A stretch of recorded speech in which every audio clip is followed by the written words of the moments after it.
I'm left mostly with images that appear and die off in my mind like distant sounds. Sacred stories. Stories of Genesis and the tree where man was born, starting with my father. His character would have been fully formed, I think, his restlessness. He seemed to inhabit a world of hard surfaces, without much attention to comfort or detail. Confused and alone, bitter in his solitude, his eyes searching an empty sky, above white earth. Maybe that's what I want out of life, he said, pointing upward. And then he proceeded to climb, like a salmon swimming blindly upstream toward the site of his own conception.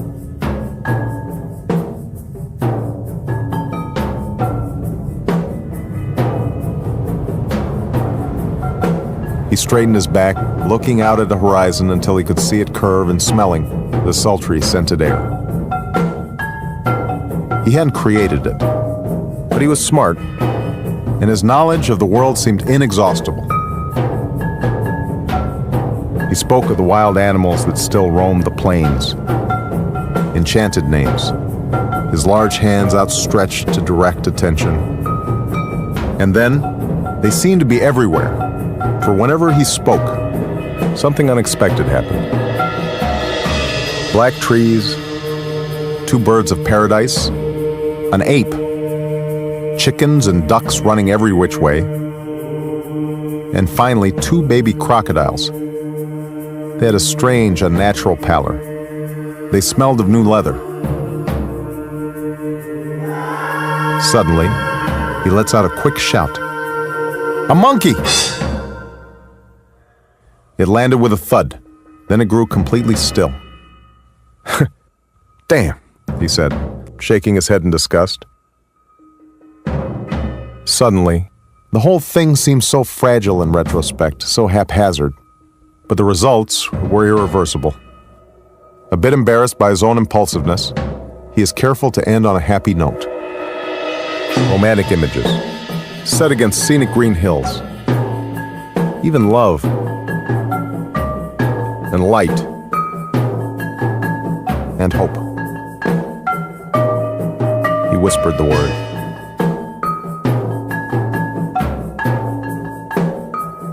And then, he was gone.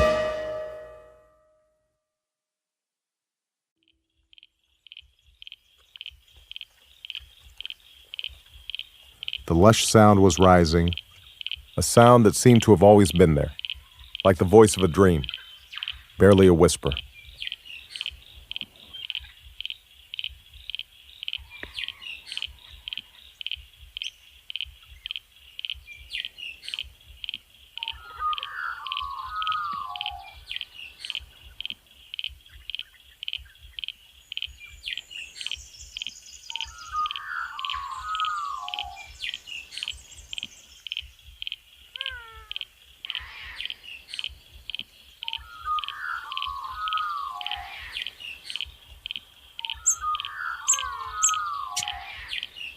Then, abruptly, the thump of drums.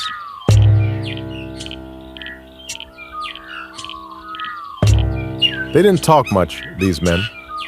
Theirs were the faces of American Gothic, their eyes squinting at the sun-baked, flinty life that stretched out before them as they wandered barefoot through their barren, cracked fields. Well past midnight, they chanted and stomped around a fire. As the night wore on, something unexpected happened, something volatile.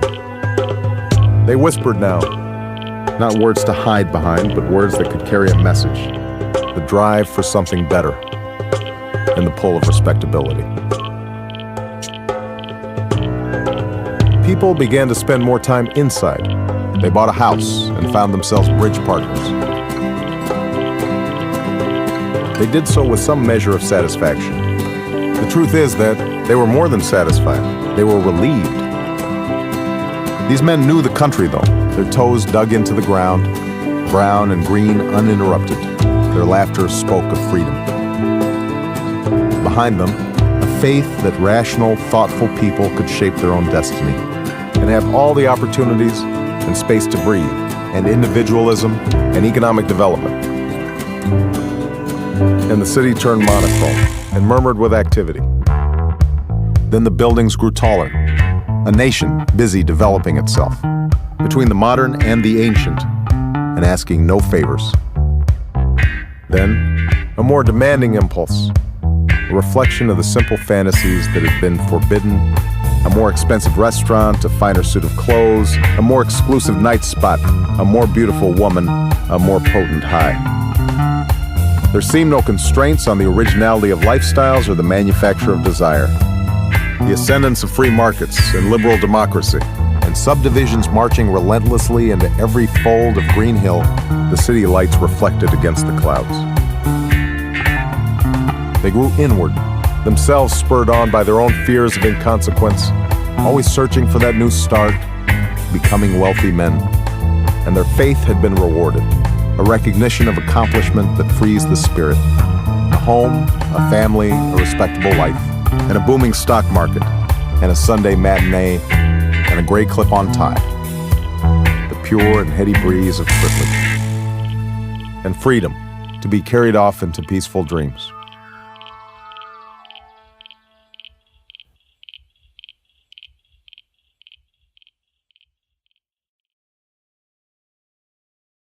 At the point where my own memories begin, I felt a hard knock to the jaw.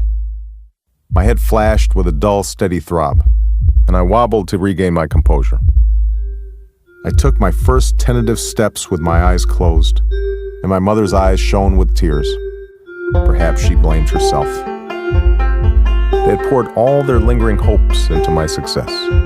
In return, I occupied the place where their dreams had been. That was all. I was different, after all, potentially suspect. A big yellow dog with a baleful howl, with the body of a man and well-defined thoughts. Tough, unpredictable, ugly, a radiation victim maybe. Whatever the reason, I knew only that it was too late for explanations. I went into the bathroom and stood in front of the mirror, naked, and wondered if something was wrong with me. I wonder sometimes how long I might have stayed there in painful silence, trying to reconcile the world as I had found it with the terms of my birth. "You have me to thank for your eyebrows," she said. "But your brains, your character, I know neither their origins nor their consequences."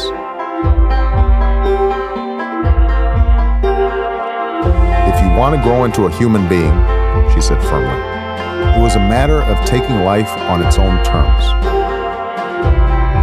My mother's chin began to tremble, and she pulled me into a long hug that made me feel very brave. She began to cry. I told her there would be other times for us to see each other. She shook her head quickly. "No, it's a harder choice than that," she said, and she bit down on her lip.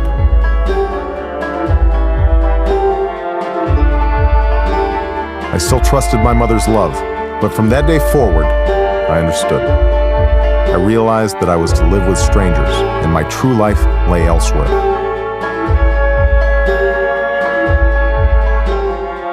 I listened to crickets chirp under the moonlight until she disappeared from sight, walking down an empty road.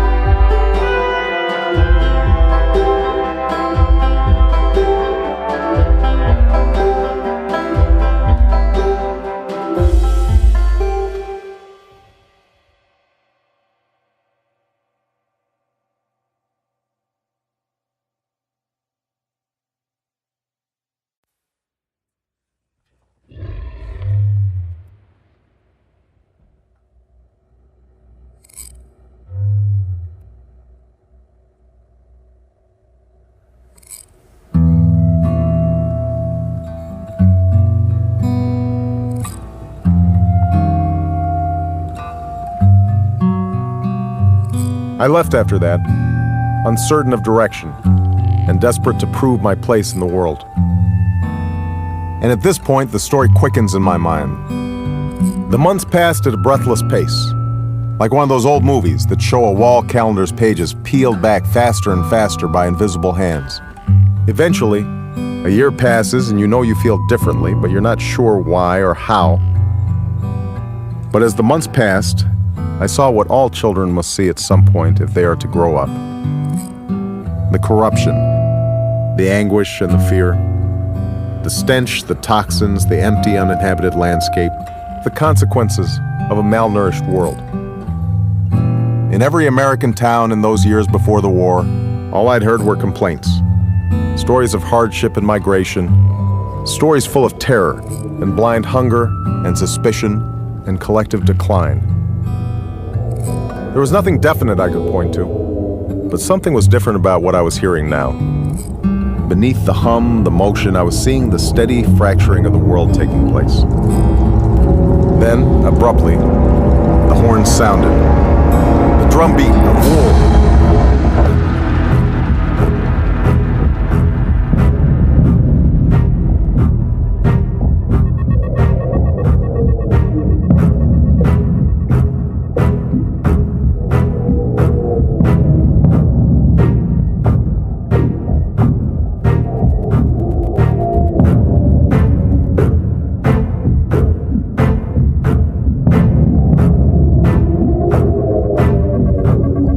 Distance, I saw a group of children, their figures casting squat shadows on the asphalt. A march of children no older than me. There were thousands of them, all ready to tell their stories of an evil spirit brought in by the wind. The children were chanting in a high-pitched, alternating rhythm, and a small boy came up beside me holding a dragonfly and a long knife in his right hand. After a few minutes, he stopped and held his palm up in front of my nose. "Look," he said. "I cut myself. It helps me understand how people learn to hate and how we might get things back on track." I started to step forward to get a closer look and silently examined the wound. "One day soon," he promised, "when it became clear that the tide of pain was endless, our true selves would be found wanting, having too many quarrels with God." The chants grew louder as more kids circled around us, and suddenly his slender body was swaying back and forth like a great pumping heart. "I say there's a struggle going on," he shouted. "A struggle that demands we choose sides. All I'm saying is that right now, you're on the wrong side of the battle. Lost your way, brother." I watched as the circle grew smaller, the contortions of rage and disgust on the children's faces, as their bodies expelled God's unintelligible tongue. I decided I'd seen enough. "Leave me alone," I shouted. The voices stopped.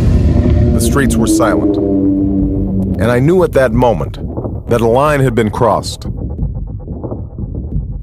"You don't understand," he said. And he shook his head and said he was sorry he had told me. For I don't know how long I just stood there, the sun in my eyes, feeling slightly dizzy. A spotted, mangy cat ran through the weeds.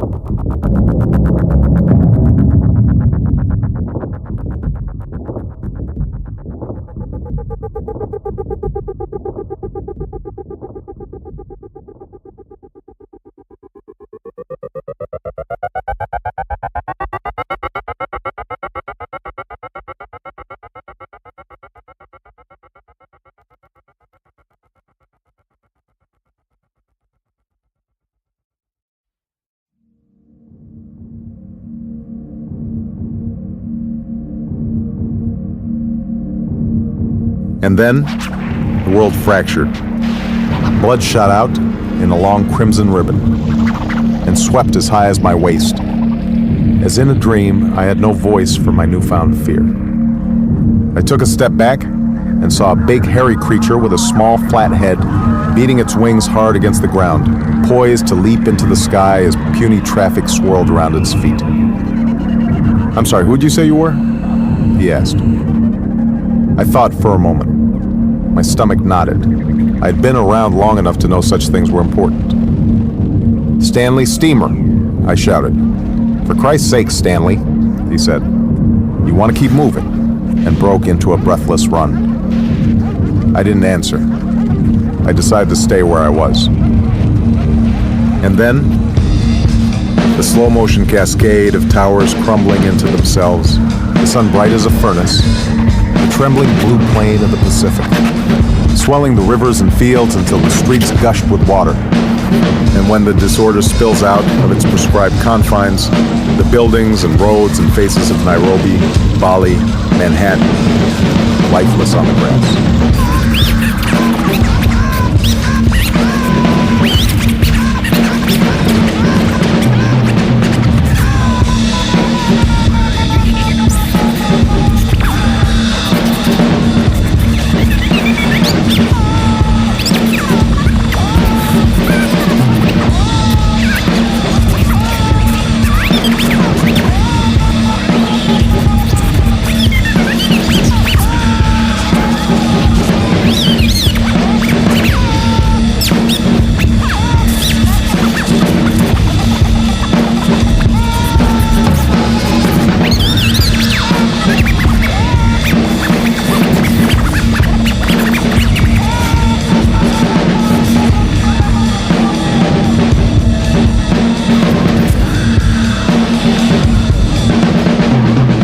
Along the side of the road, inner-city mothers and corn and bean farmers, their heads toward the sky, their mouths wrapped with handkerchiefs to blunt the exhaust.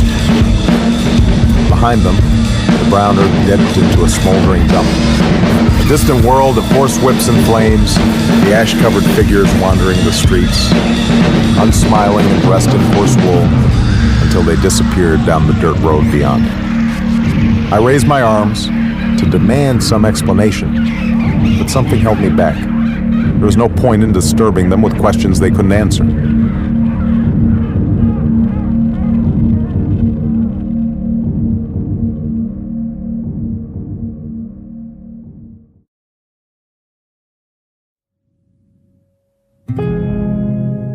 I become troubled by questions. Who was I? Why did an omnipotent God cause such grief? Whatever the reason, the tortoise of Hindu legend that floated in space smiled, brim hat cocked back on his head, and offered his unvarnished assessment.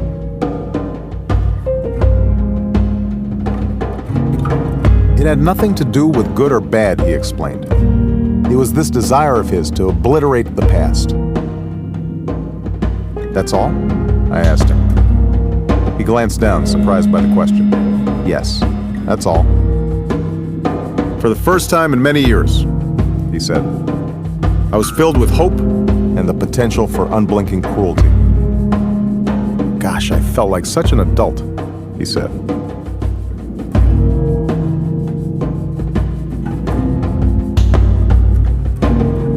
We took a jug full of water and sat down near the crocodile pond.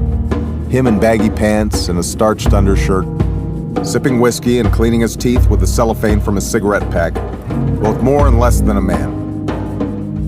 How could America send men into space, he said, pointing upward, where fear and lack of imagination choke your dreams, men prone, in the end, to disappointment. He turned to me and said, it was a particular brand of arrogance. Just a matter of time, and the worlds that they thought they'd left behind reclaimed each of them. Each man finally forced to withdraw and quickly burn out, tumbling against hard earth. I'd asked them once what motivated them to do what they did, he said. They told me, we don't know yet. Stupid motherfuckers.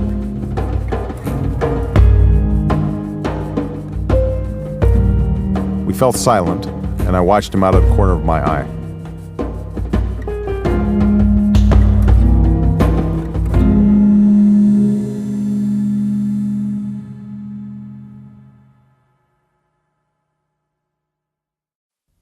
Later, we walked through bone-chilling rains to see the great bronze Buddha at Kamakura. He was very gracious. He wore a blue double-breasted suit and a large gold cross against his scarlet tie. He smelled of aftershave and his starched collar cut hard into his neck. An American flag draped down in rich folds from the pole beside his desk.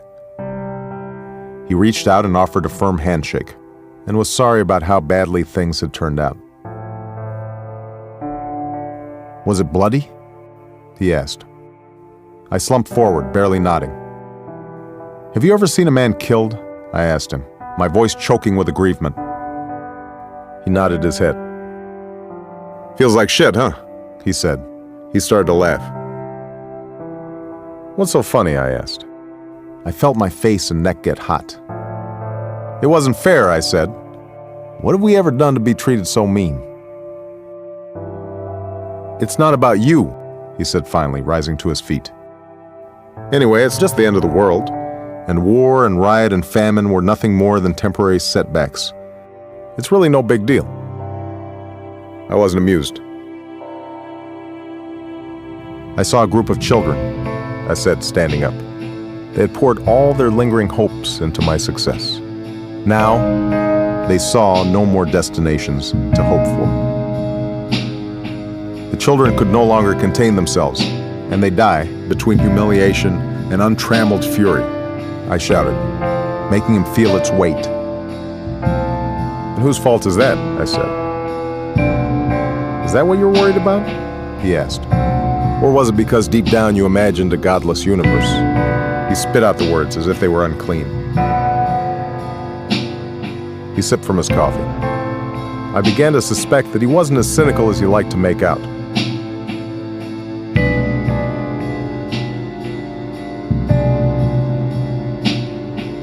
I tried, he said finally, his eyes shining as if he were about to cry, and I could hear the desperation creeping out of his voice.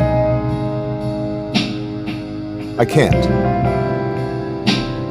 This confidence in the possibility of remaking the world from whole cloth is inadequate to the task. You see, I tried.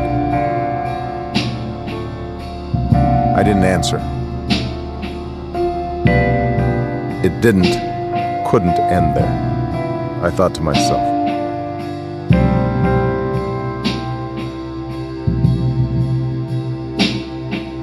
I stood up and left the room.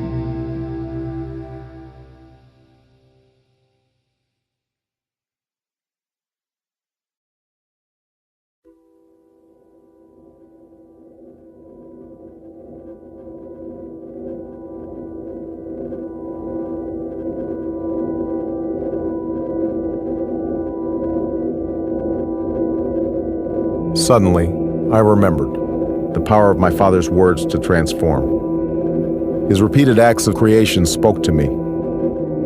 A queer notion suddenly sprang into my head. I would follow his example. If I could just find the right words, I had thought to myself. I raised my arms, but still said nothing. I was worried at first that my vision was somehow incomplete.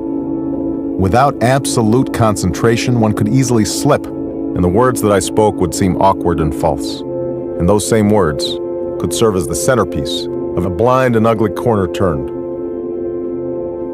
It required faith.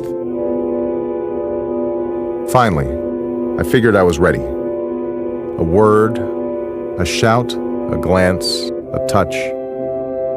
And beneath the words, an image I could alter on a whim.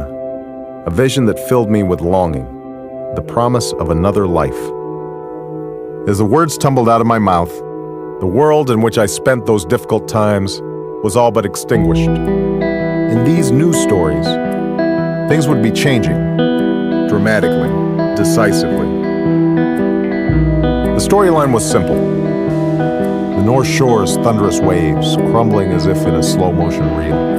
The moss-covered cliffs, the stew of voices bubbling up in laughter, around a fire, under great trunk trees. The love of someone who knows your life in the round, a love that will survive disappointment. A house I had never known, that expressed the lingering idea of home. Those were the places to start. A part of me really began to believe the story, and felt vaguely reassured. I paused, not sure if I should go on.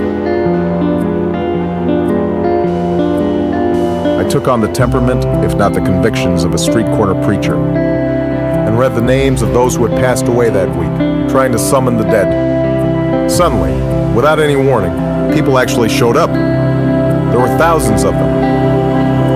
All the quiet terror and open wounds of the week drained away in tears and shouts of gratitude, and everyone began to smile.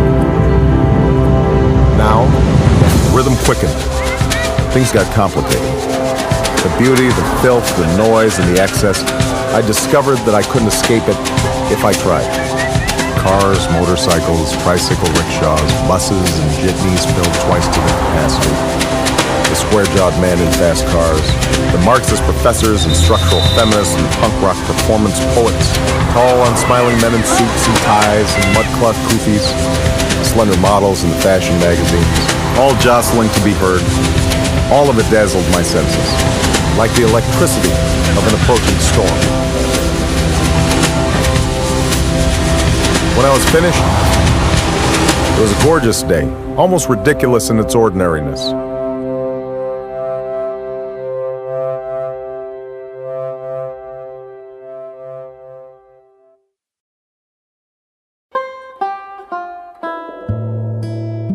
I grew quiet,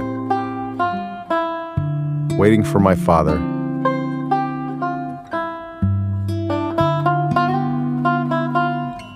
Counting on him to ease my passage through unfamiliar terrain.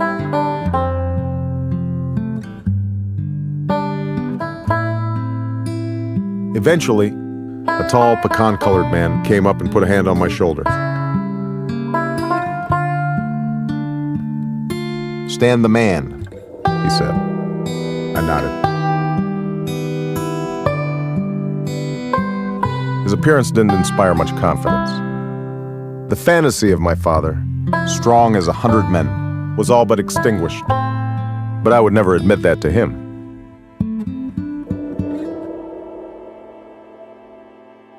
"Where did your faith come from?"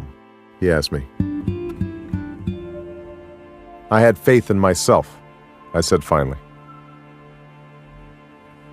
All my life, I'd carried a single image of my father, the man in my mother's stories.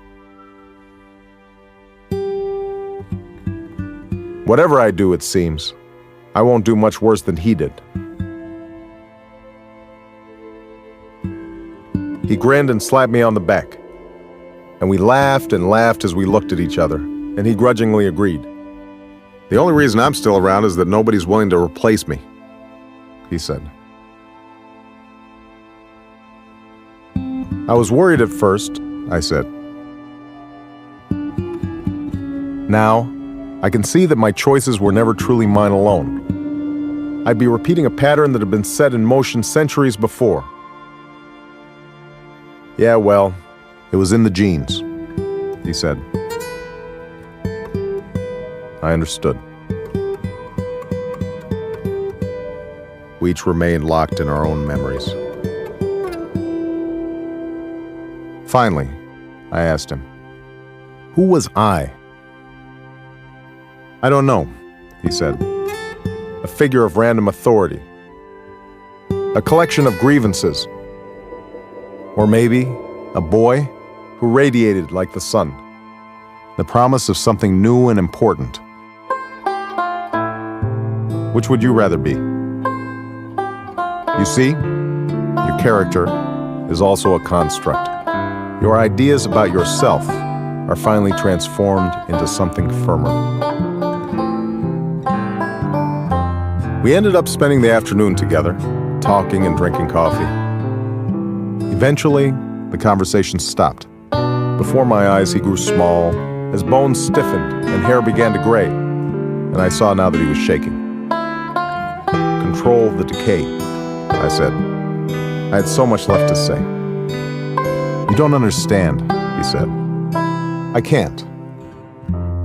Later, lying in bed, he spoke of a wish he'd once had. His gift to me, the mother who had gone away. The room fell quiet. Suddenly, her voice like the voice of a dream.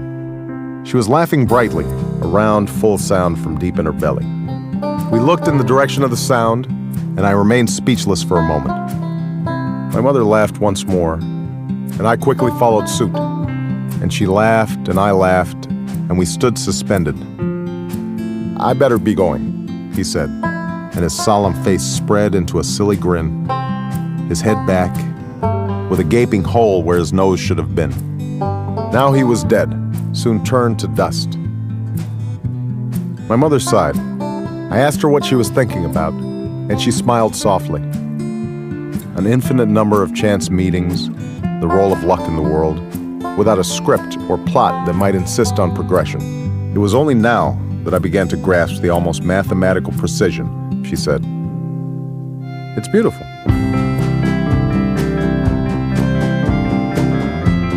Well, now that he was gone, I said, I can do whatever I damn well please, for I now have a place in the world. She was laughing brightly, so certain in her son's destiny. Now, with the benefit of hindsight, the anguish and the fear had slowly drained away. I felt safe. My eyes kept closing every 5 minutes, and before I knew it, I had fallen asleep. When I woke up the next morning, it seemed like the most beautiful day of my life.